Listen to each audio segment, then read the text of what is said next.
berbudi bawa leksono itu meluap budi luhurnya selaras kata dan perbuatan. Bawa itu kata-kata, leksono itu pelaksanaan, maksudnya perbuatan.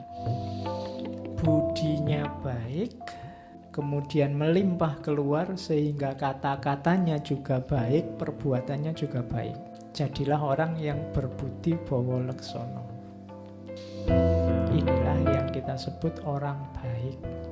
Apa ada Pak budinya baik tapi kata-katanya tidak baik? Ada. Orang yang masih belajar, masih hanya tahu, belum sadar. Apa ada Pak orang yang kata-katanya baik, tindakannya baik tapi budinya tidak baik? Ada. Kita menyebutnya pencitraan. Pencitraan itu kan cuma acting jadi orang baik, tapi isinya sebenarnya tidak. Sama kayak kamu acting jadi anak soleh. Kalau dilihat banyak orang kayak alim-alim, mau kemana-mana nggo tasbih. Tapi kalau sendirian wis sakarepe nyak-nyakan, sholat subuh jam 8:30.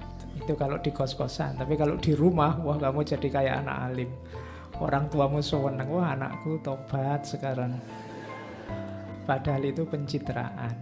Nah itu ndak berbudi bawa leksono. Jadi raja itu harus berbudi bawa leksono. Tidak boleh hanya bawa leksononya saja baik, budinya ndak. Itu tadi pencitraan. Atau sebaliknya, budinya sebenarnya baik tapi ndak wujud keluar. Itu kayak kalian ngomong, saya itu sebenarnya jujur kok Pak, tapi tiap hari bohong. Saya itu aslinya rajin kok Pak, cuma banyak alangan aja, sama aja. Itu aslinya kamu malas.